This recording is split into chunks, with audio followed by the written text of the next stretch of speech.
Happy birthday to you, many many happy returns of the day. یہ وہ فقرے ہیں جو ہم کتنے ہی لوگوں کو پورا سال کہتے ہیں اور کتنے ہی لوگوں سے سنتے ہیں اور خوش بھی ہوتے ہیں کہ انہوں نے ہمارا یوم پیدائش یاد رکھا۔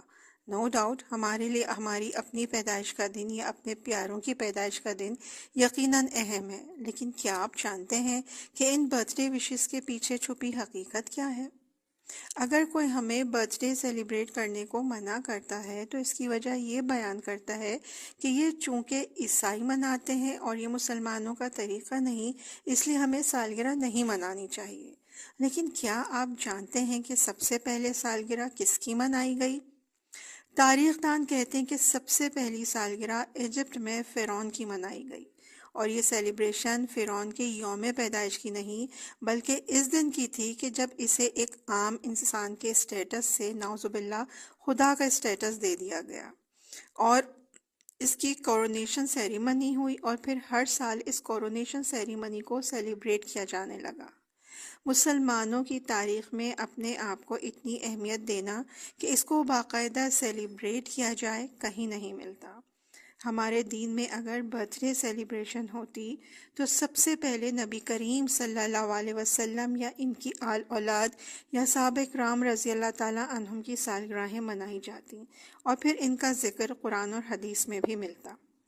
اگر اس دن کو ہم خاص کرنا ہی چاہتے ہیں تو صدقہ و خیرات کریں، اپنے اور اپنے پیاروں کے لیے دعا کریں، اور پلان کریں کہ گزرے ہوئے سال میں ہم کیا کرنا چاہتے تھے اور کیا کرنا چاہیے جو ہم نہیں کر پائے، تو وہ آنے والے سال میں کریں انشاءاللہ، کیونکہ اس دنیا میں ہمیں عمل کے لیے بھیجا گیا ہے، اور ہر گزرتے سال کے ساتھ ہماری مدت عمل کم ہو رہی ہے، اور کب یہ مدت تمام ہو جائے ہم نہیں جانتے۔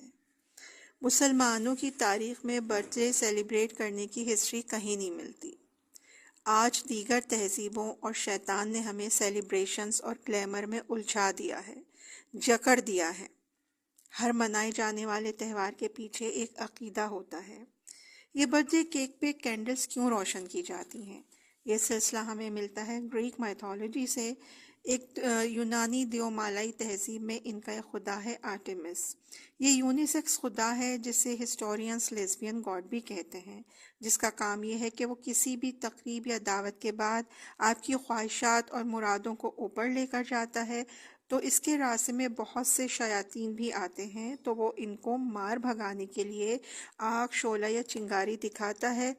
تو اہل یونان جب اپنی دعوتوں کا اہتمام کرتے تو ان شیاطین سے بچنے کے لیے کینڈلز روشن کر لیتے کہ ان کا یہ خدا آرٹیمس ان کینڈلز کے ذریعے ان کو ان شیاطین سے بچائے گا، اور ان کی خواہشات اور مرادوں کو جب اوپر لے کر جائے گا تو یہ کینڈلز شیاطین سے بچاؤ میں اس کے کام آئیں گی۔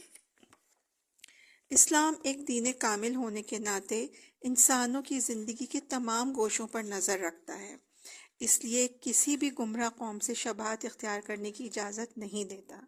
نبی کریم صلی اللہ علیہ وسلم نے فرمایا کہ جو کسی قوم سے محبت رکھتا ہے اس کا حشر بھی اسی قوم کے ساتھ ہوگا، اور یہ بھی فرمایا کہ جس نے کسی قوم کے ساتھ مشابہت اختیار کی وہ انہی میں سے ہے۔ ایک اور جگہ آپ صلی اللہ علیہ وسلم نے فرمایا کہ اس ذات کی قسم جس کے ہاتھ میں میری جان ہے، تم یا تو ضرور نیکی کا حکم دو گے اور برائی سے منع کرو گے، یا قریب ہے کہ اللہ تعالیٰ اپنی طرف سے تم پر عذاب بھیجے، پھر تم اس سے دعا مانگو مگر تمہاری دعا قبول نہ ہوگی۔ اس بنا پر ایسے تہوار اسلام میں غیر مسلموں کے ساتھ مشابہت کی بنا پر حرام ہیں۔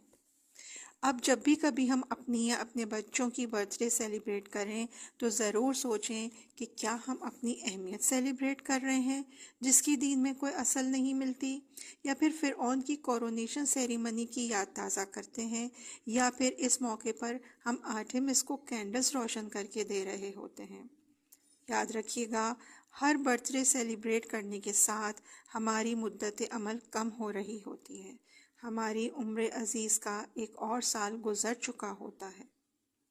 اب عمر کی نقدی ختم ہوئی، اب ہم کو ادھار کی حاجت ہے کوئی جو ساہوکار بنے، ہے کوئی جو دیون ہار بنے۔